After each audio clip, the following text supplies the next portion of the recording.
It's a great honor and a privilege to introduce Arne Draiman. We're here in your lovely apartment in Jerusalem. And Arne, we go back to a trip to Poland a few years ago, and you have an amazing story about your family. So if you could share with us. With pleasure. Thank you. I'm going to tell the story of my father's side of the family. He was born in Warsaw, in Poland, in 1918. His family had come to Warsaw from a smaller suburb outside. They were more or less the kind of people who would always look for either a better business opportunity or perhaps understood that the situation where they were living, in the village, wherever they were, wasn't as pleasant for Jews as it should be. And so they decided to move. And so they wound up in Warsaw. And I'll just jump ahead a little bit. They also had the foresight already in Poland to leave Poland in 1923. That's just the kind of family my grandfather was. He understood. He read the map very well, and so so my father was born in Warsaw, as I mentioned.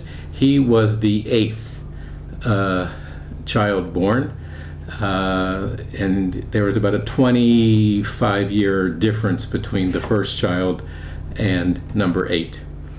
Now, when they decided to leave Warsaw, the oldest child decided that he would go with them to the United States, but he wanted to go on to South America, and he wound up in Argentina. The second oldest, also a son, he decided he didn't want to go to the United States at all or anywhere in the West. He made Aliyah. He came to Palestine, to Israel, and set up his life here. We'll come back to his story shortly as well. So the 5 next children, they're all sisters, and my father,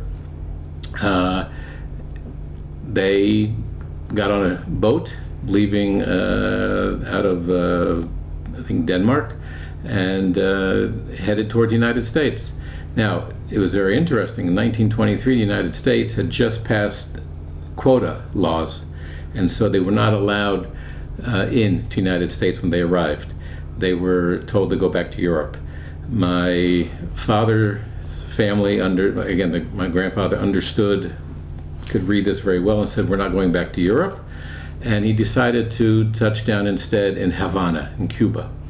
And so, not knowing Spanish, not knowing anybody, nothing, he set up shop in Havana in 1923-24.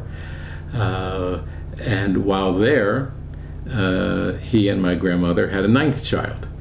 Now, keep that in mind, because I had mentioned to you that one child had gone straight to Palestine, to Israel, and the other one, the oldest, who came with them to Cuba at this point, decided to go on to South America anyway, and wound up in Argentina. So the 9 children were never in the same room at the same time ever in their life, because of just distance, and it was almost impossible until recent days, but most have passed. They're all passed away already. So even in their later ages, it was just difficult to get all 9 together. The most they have is at any one time are pictures of 7 or 8 of them, depending on the age group. Anyway, so they set up shop in Cuba. My grandfather was a shtickle chazan. He could daven from the Amud a little bit. He could, be a cantor in the synagogue, and so that he was able to create basically his own little place, shtibel, his own little place to daven. Had his own little congregation, and they could have their own services there, tefillot, and had some income from that. And they started doing other things while they were in Cuba. It was a fascinating place to be. Havana at the time, again, I'm talking the 1920s and into the 1930s, was often referred to as the Paris of the Caribbean, sort of the way Beirut was in the Middle East. There were certain cities that were just known to be a really metropolitan, cosmopolitan, happening place to be. Havana was one of them. The downfall in Cuba didn't happen until Castro took over in the 1950s already. But prior to that, for most of the time, it was pretty good. I have some pictures I would like to share with you. Here's a very dapper picture of my father, and walking down the street in Cuba in what would be a typical suit at the time. He was already, in his late teens, early 20s. It's good. It's wonderful. And was there a strong Jewish community at this time? so the Jewish community there grew, and there were Jews there. They weren't the first Jews in Havana, not at all. But the Jewish community was growing. There were different synagogues that were being created. And they became like community center synagogues, something very typical overseas, where it wasn't just a place to daven and have services, but rather it was a whole Jewish community place. It was El Centro, it was called, the center. And I can show you here. It's a picture from Cuba. It was taken Erev Pesach, right before Seder night, of the family sitting at the Seder table. Do you know roughly the year that it was taken? It would have to be in the mid to late 20s, based on the ages of the people I see in the picture. What's fascinating is there's one person in the picture who has a very, in Yiddish we would say, verkrumpte Punim. He's like a very sad, doesn't look happy, he doesn't look like he belongs. And he doesn't belong. He actually is a boarder. They took on, they had not enough people in the house, right, with a huge family, and the older sisters were already getting married and having kids living at home, but they took on an additional person to help pay for the rent. And so here was a kid, you can see him with the hat, I think. And he's got his hand. Right, his hand up to his, right? He's not happy. But he was that part of the family for, I don't know how many months, years, whatever, that he was there. And my father, what happened was that the younger brother sort of took the bull by the horns, and also part of this family insight understood that maybe things in Havana, that still wasn't the best place to be, that there was, even though he hadn't been born in Warsaw, he was born in Havana, the youngest brother, but he decided he really wanted to make the trip to the States. And so he went to the United States already in the late 30s, early 40s. And after he was there, he said to my father, you should come over as well. And at the time, the United States, World War II was happening. And it wasn't exactly like this, but the general idea of the program was that if you came and joined the U.S. Army, when the war was over, we would consider you for citizenship. You still had to take the test and everything else, but it was not unknown that a lot of foreigners came to join with the United States to fight against the Nazis and against the Japanese. So my father joined the U.S. Army, and because of his language skills, right? His English was okay. He had taught himself English. He came to the States. He was okay. That wasn't the problem, but he had almost no other skills. But he did know Spanish fluently. So they sent him to a U.S. outpost in a U.S. territory called Puerto Rico. Puerto Rico was not official at the time, and so he was stationed in Puerto Rico for several years.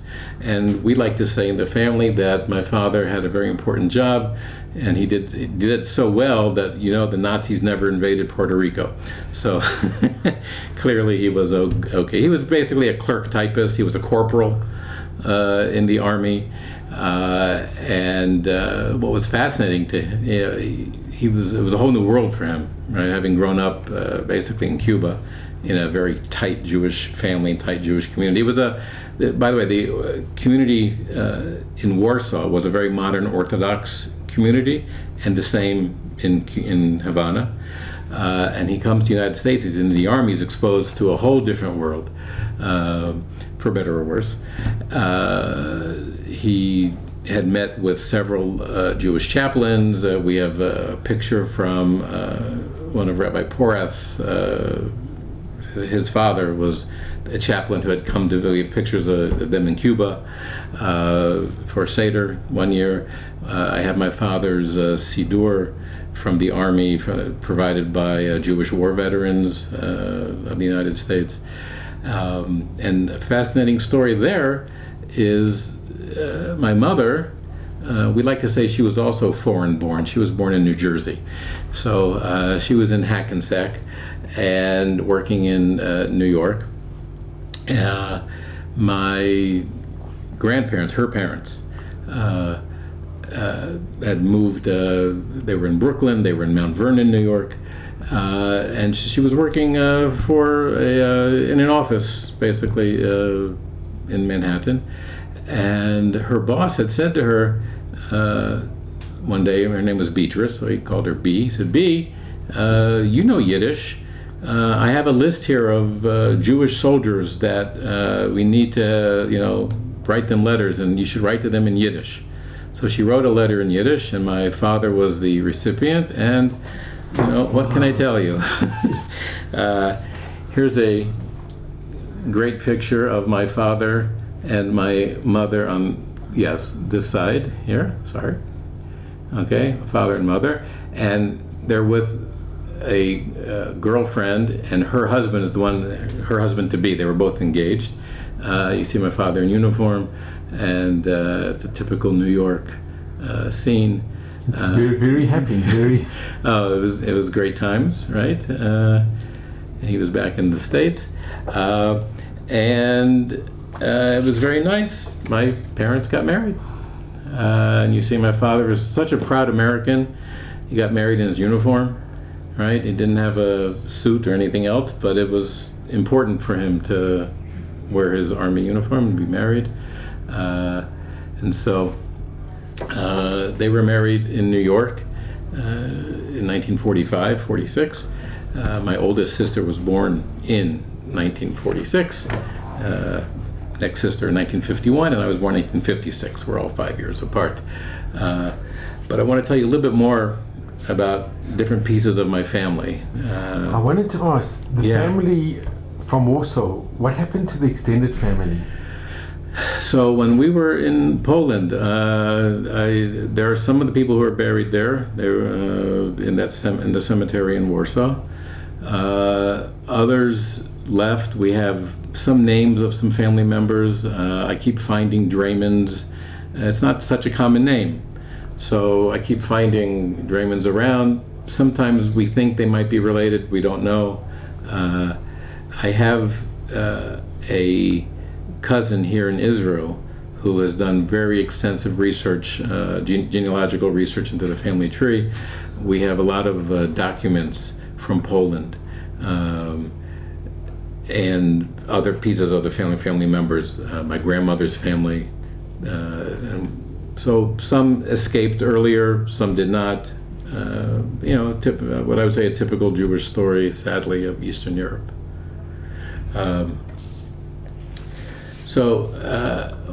Another picture from Cuba. Okay. It looks like the whole family, but it's not. Again, we're missing two people here, two of the brothers and sisters. But the top row is four sisters, my four aunts, four of my five aunts, and the guy in the middle is a husband to one of them already. The middle row, in the middle part, you have my grandmother and grandfather. Okay, I'm named for my grandfather, by the way. I'll tell you why shortly. And my father's at the end, the little guy at the end, is he like a sailor suit, I think? he's wearing, and on the floor in front of them are 3 kids. Only one of them, the youngest boy is my father's brother. The other 2 are children of the older brothers and sisters already. Wow. So, very nice. Very distinguished. Yeah, oh well, so I'll show you even a nicer picture of the grandfather. Right. So, See, this is yeah, you see, in those days, cousin would put on right, he was what he was. It was nice to see, right? And did he teach? Did he teach Liberté College?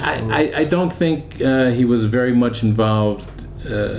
I haven't heard any stories about him being involved in the Jewish community other than the tefillot, the services that he would run, mostly for holidays, and because I think they by then they were already starting regular shuls, so he was like a breakaway minion, like the overflow for some of the places,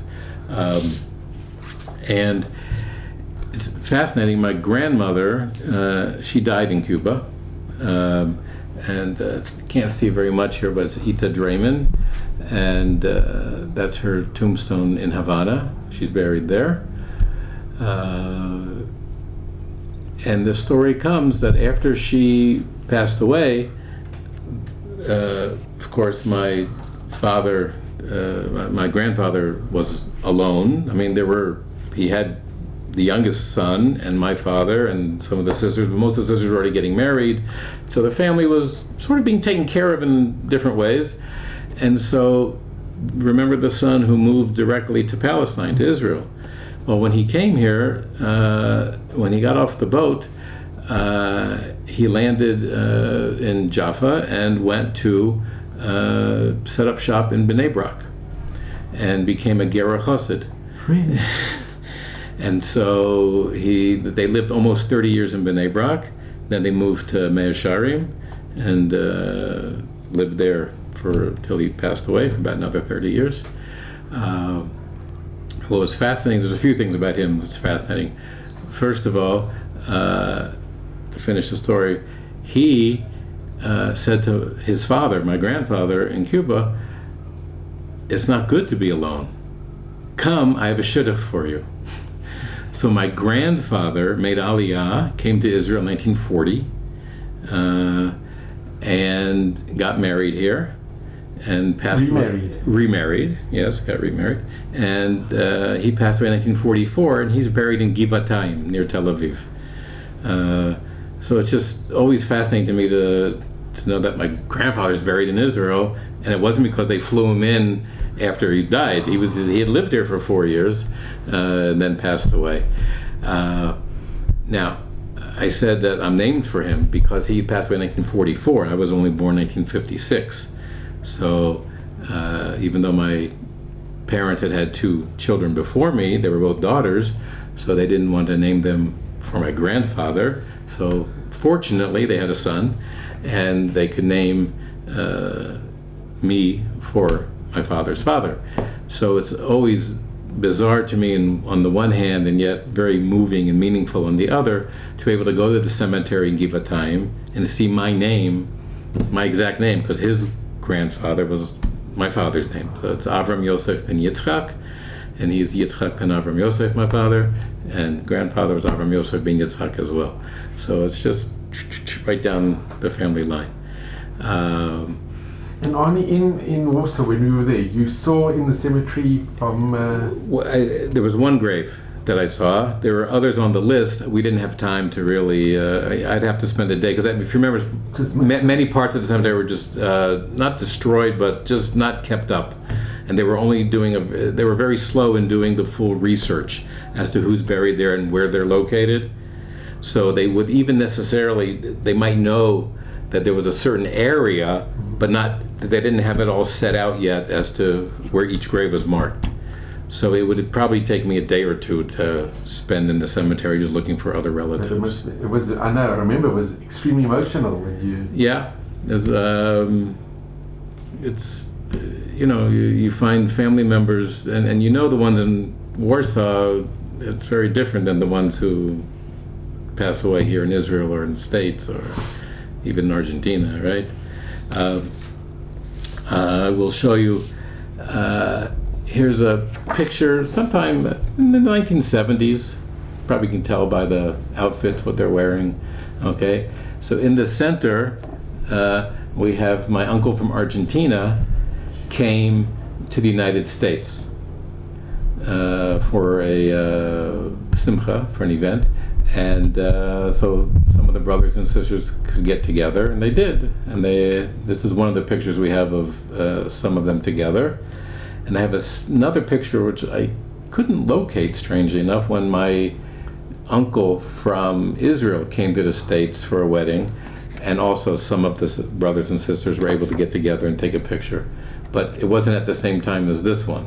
So again, like I said, there were, as far as we know, there were only 7 of the siblings ever together in the same room at the same time. Are you in touch with the family that was in B'nai Brak and went to Yes, so I'll go through. So my father's brothers and sisters, my aunts and uncles, I knew all of them.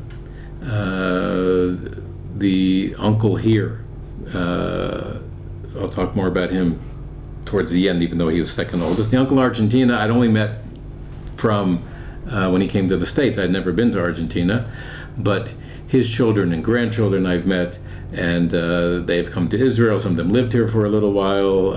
I've taken some of them around when they were here. I have pictures of them visiting. I'm in touch with them today. You know, the internet, Facebook, and other social media. It's beautiful to be able to see and keep up with the family, their children, their grandchildren, and great-grandchildren now. What's very nice is between the 9 brothers and sisters, there were 29 children. So I have 28 first cousins on my father's side. My mother has had 2 brothers. I don't want to ignore her side of the family at all. Here, I'll give a quick plug. That's my mother's side of the family. Taken at a family wedding in the 1950s. Also, you can see the grandfather religious. Yes, absolutely. Yeah, you can see. My grandfather, who would be the son in this picture, I learned how to put on tefillin from him.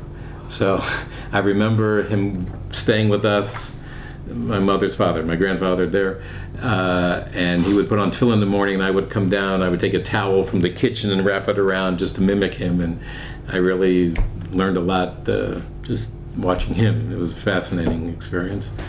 And so I have a few cousins from my mother's side, but on my father's side, I have 28 first cousins, and I'm the 28th of the 29. So I'm next to the youngest, and because of the 25-year age difference between my father and his older brothers and sisters all the way through, most of them have passed away, and fortunately in my family almost all of us have had very long lives, thank God, well into their late 80s, 90s, and almost always in good health until the end. Baruch Hashem, thank God. So I'm counting on that for, I got my plan for the next 30 years, okay? 30 years and more. 35 years, actually. Anyway, the brother who came to Israel, he married here. He had 5 children. Some of them died young, but the remaining 3 married also, stayed within the, we called them Hasidim at the time, not Haredim, but in the Hasidic community. And the family, as typical at the time, there were a few things that were very typical, I should mention. One is they obviously had a lot of children. That was part and parcel of the Haredi Hasidic experience. The other thing was, when I came here for my first trip to Israel, 1974, as a high school senior, I stayed my free weekend. I had a free Shabbat. I stayed with my uncle here and met a lot of my cousins at the time. And it was fascinating to see 2 things. One, that Many of them were in uniform. They all served in the IDF. It wasn't an issue at the time. In fact, they were very proud to serve in the IDF. And secondly, my uncle listened to the news every hour, as most Israelis always did. Every hour on the hour, we heard the beeps on the radio, and he would listen to he would always, just a minute, not on Shabbat, on Friday or Sunday we were there, and he would listen to the news, and he kept up on current events, and he knew the ins and outs of what was going on. He himself, though he was a shoemaker, he was a cobbler, shoemaker, within the Gera Hasidim, he rose up to be the secretary to the Rebbe, to the Alter Rebbe, the previous Gera Rebbe. So it was always fascinating to see the who's who on Shabbat, and where we would daven in the neighborhood and hang out with, and it was just a great experience. I was going to show you a picture that here's a picture. This probably looks normal, right? You have Haridim, Hasidim davening at the kotel.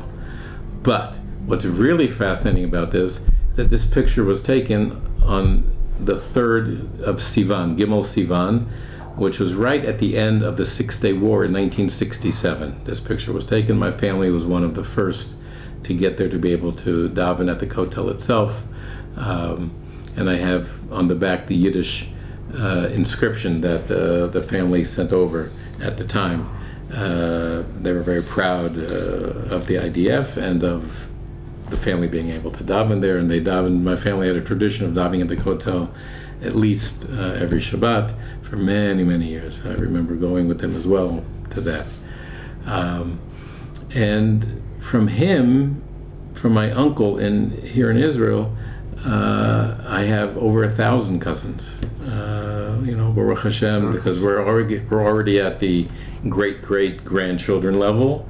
I have a family tree that I keep, and so for most of the 8 or 9, brothers and sisters, there's 3 children, and each of them have 2 or 3 children, and each of them have 2 or 3 children. I can kind of keep it step-laddered.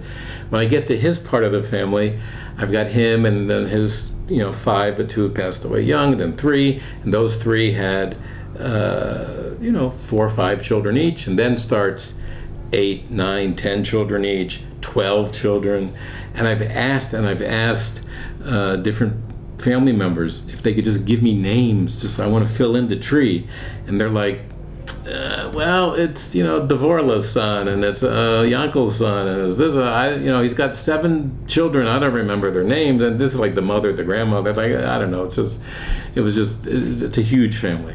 It's nice to see. And when my uncle passed away, on his tombstone, the cemetery, it says that he's responsible for over 1,000 descendants here in Israel. It's a great zchut. Great zchut, yeah. My aunts, my father's older sisters, one of them decided to stay in Cuba. And it was also a fascinating story. She married a non-Jewish gentleman who became part of the Communist Party in Cuba. And so she was sort of stuck.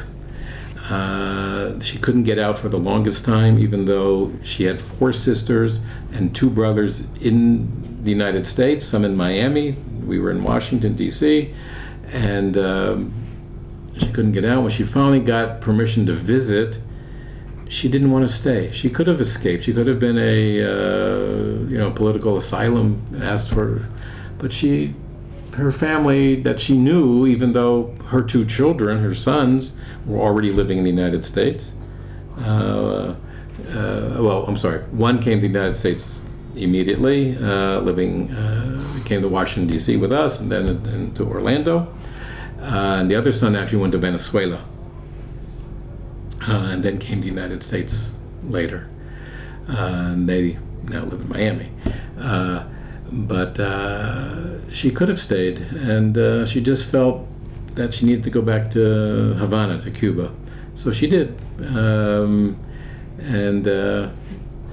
Did she keep any semblance of Yiddishkeit? No, she was not as involved in the Jewish community or in Judaism at all. All my other aunts, they all kept a kosher home, even if they didn't eat kosher out, it was very important to have a kosher home. Some of them were more caring about how they kept kosher, and some didn't. Some made sure that they would go to shul every Shabbat. They would go to services and daven. Some of their kids became more observant, some much less. It was again, a typical American diaspora experience. I'm going to mention my aunts. I mentioned the oldest brother in Argentina. He has a big family down there. I'm in touch with several of them. It's nice to see.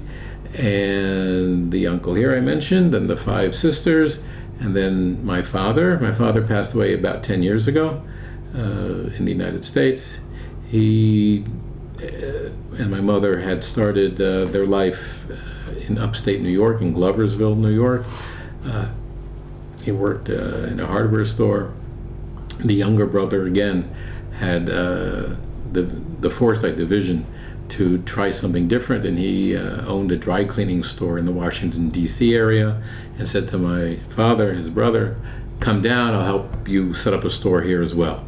And he did, and my father owned a dry cleaning store, then a second one, sold the first one, was in the business for many years, and then when they retired, they went to Miami. We, went to the Holy Land of Miami, and he worked for his nephew for many years. His nephew had a import-export business of fabric, that very fancy, fine store, and a lot of his customers were actually in Venezuela, and in Miami. So it was very easy for my father, again fluent in Spanish, to handle all of the orders and deal in the warehouse and the parts that he had to deal with. It was a beautiful experience. And as I said, my father passed away about 10 years ago. And the younger brother passed away also about 10 years ago, about 8-9 months after my father had passed away. And that sort of wraps that up. And Arne, if I can ask, please. The very, very famous, who I have tremendous admiration for, the musician. So you could just speak a little bit, because he did something very unique. Yeah. So within my family, we have some pieces that some of the people have succeeded in. Some of the no, everyone succeeded.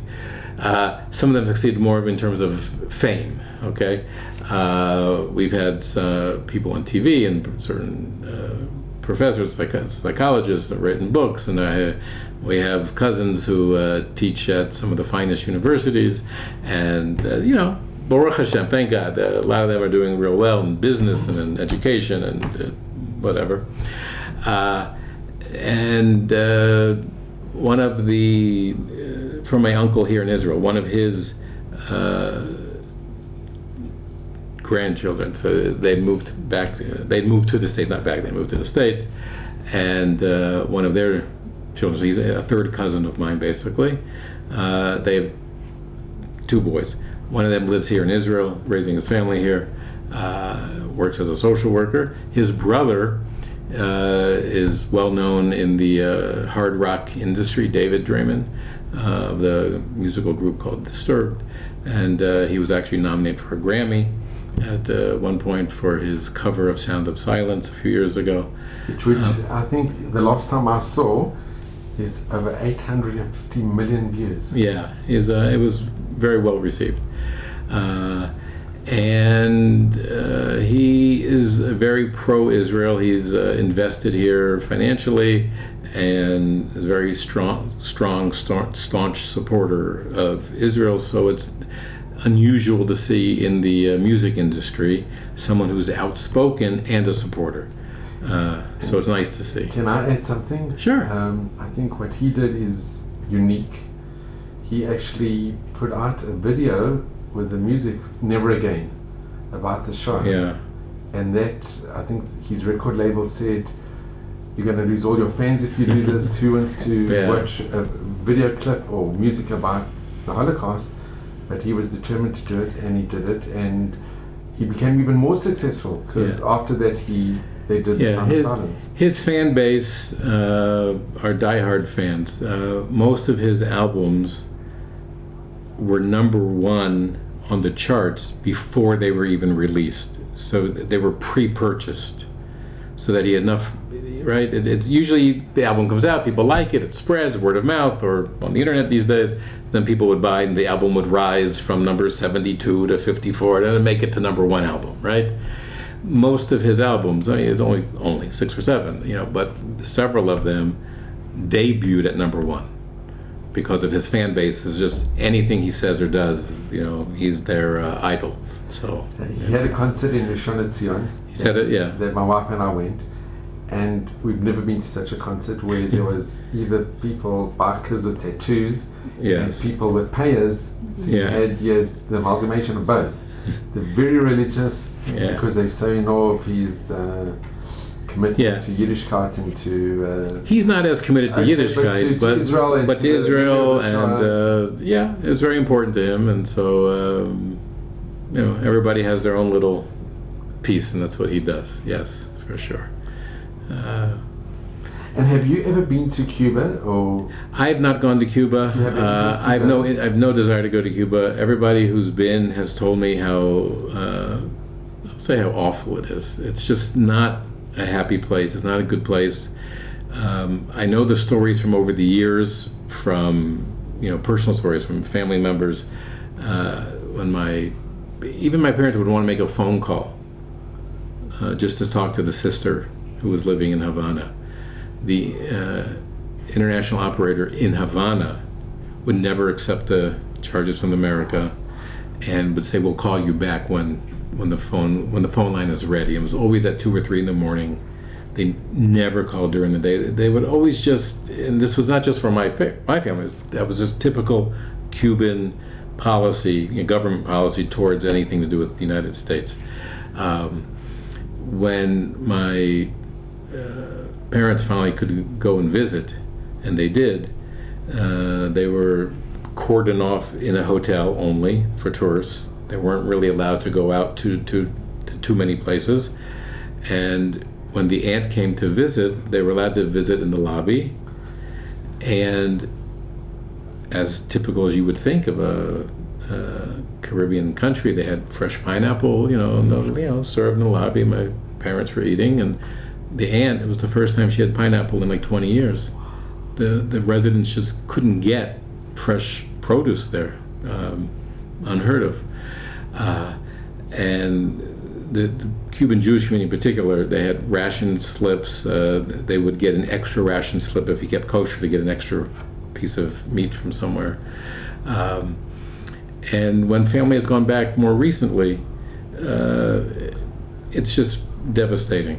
And so I don't have a particular desire to go see. The shul, it was going, it operated throughout the years. They had pretty much, community. yeah. There's I think there's about, let me get it wrong, 5,000 Jews or so in Havana these days. A lot of the youth are being brought up with a feeling of Yiddishkeit, of Jewish culture. Quite a few have immigrated to Israel. There are several here, yes. And do you have any relatives that are still in Cuba? In Cuba, not that I know of. No, I mean the aunt that was there, her 2 sons, one in Venezuela, then to the United States, and their children are all in the United States or elsewhere. From what I know, all my family is now either in Argentina, although we had a cousin in Montevideo in Uruguay for a while, and in the United States, in Israel, and every so often we find pieces elsewhere. And Arne, in Warsaw, in Poland, did any other parts of the family survive the war, or were you in contact with any relatives? None that I know of in Warsaw. Meaning, if they escaped, they survived, right? But I don't know of anybody who's remained in Warsaw and survived while they were in Poland. No. And did your father ever speak with you about his youth growing up, or? So remember, he left Poland when he was 5. Right? He was born in 1918, left Poland 23. So Poland he doesn't remember, but he remembers quite a bit from Cuba, obviously. But he remembers that the aunts would speak in Polish because nobody knew Spanish, so they would speak in Polish and they would speak in Yiddish.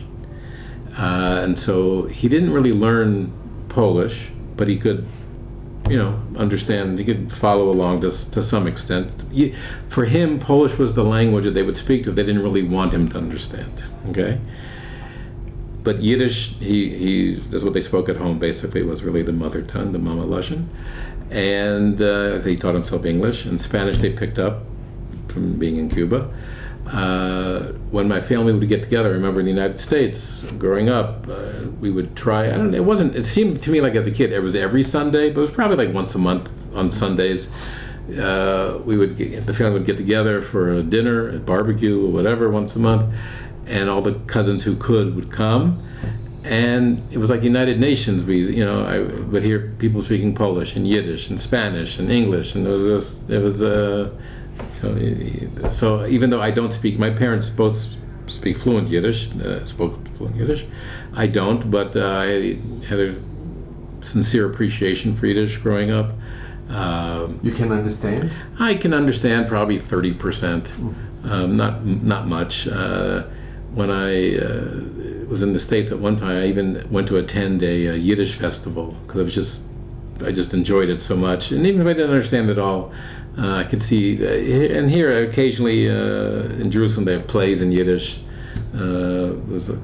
Last was already before COVID, so it was about 2 years ago. I went to see Shnei Kumilemo.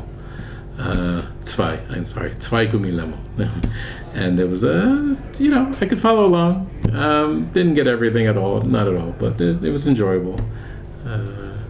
And did your father ever have a desire to go to Poland, to go to visit, or to go back? Never. He never went? No, never went back to Poland. There was a fear. There was always a fear, and the same thing with Cuba. There's always a fear to go back that may not be let out again. There was always this, whether it was rational or irrational, I don't know, but there was always, I remember this fear about not wanting to go back. And like I said, Cuba was only much later when it was really permitted to go. When the United States had official relations with Cuba that they were allowed X amount of tourists to go in, did he actually ever go to Cuba? So. And Arne, if you could just mention to our viewers, what message did your father leave you with?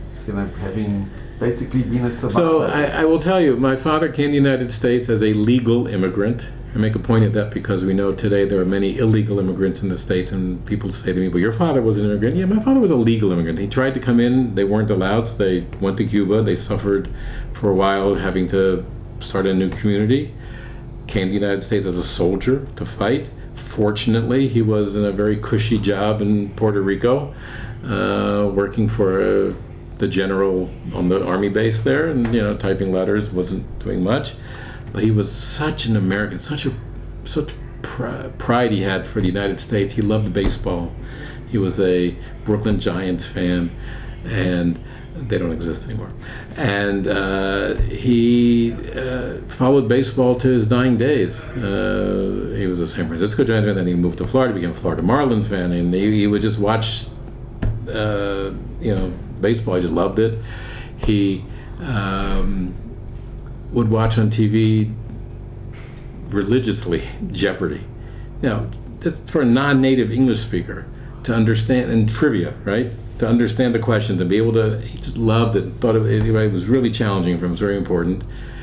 And he was a self-made businessman and did well for himself. And so I don't think he ever gave me a specific in writing or verbally a message, but the way he lived his life, the pride he had for his country, the pick yourself up by the bootstraps kind of attitude about, things aren't going well, get help, it's okay, but you can do it. There are ways of doing it. If he had a store, his first dry cleaning store was in Southeast Washington, which became a very bad part of town. And there were robberies and they were broken into frequently, and It was not a pleasant place. That's why you had to open the second store in a slightly nicer neighborhood. But he did it. He made it happen, and so I think I learned a lot from him about what my family has about always landing on their feet. That even when times are tough, even before times are tough, to kind of have the foresight, roed nolad, to see what the future is going to hold, and kind of make some decisions based on your life that way. I'm here in Israel. I've been here 37 years. I work in the philanthropic field. I represent foundations and philanthropists from all over the world, and I help them give their tzedakah money away to nonprofits in Israel. And his messages have always been with me about the pride and work that you do. And I love my work. I shouldn't say this, right? If I didn't get paid, I would still love to do my work. It's how much I enjoy working in that field. And when you decided to make Aliyah and come to Israel, how was your parents' reaction? So it's interesting. My parents, we were not a big Zionist family, but we were, again, kosher at home, went to shul every Shabbat. We didn't keep kosher out. In my teens, we had a rabbi at my shul that did a little bit more what I call, today they call kiruv work. He brought, I followed the message more. We studied with him and learned more, and I kept more of the mitzvot over the years. Started to keep a little bit more kosher in my teens, and I became a youth advisor after I graduated high school to the synagogue youth groups, and I was very, very active in the youth movements as a advisor, both in the local synagogue and regionally and nationally, and I was tried to be a big macher and met a lot of friends from all over the country. And one of the things we all had in common was the commitment to Yiddishkeit, to being Jewish. But Israel wasn't a huge part. It was part. We always spoke about Israel, but it wasn't a huge part. But I knew that we had an uncle here, but I knew that it was tough on him. It was hard living in Israel. I know that my parents would send tzedakah money to him, and it was not an easy. So that wasn't this message that it was a paradise. You had to be there. But in my senior year in high school, when I came on the youth trip to Israel, there was just something magical about the place, and so that's what turned me on to it. I came back as a youth group leader 7 summers in a row, until I decided to come here. A friend of mine invited me to be his roommate. He was coming to Hebrew University as a master's degree program, and I said, all right, let's go, let's try it. And for my parents, it was, for my mother, of course, if I wasn't living in the house next door, anything was too far away. So that was okay.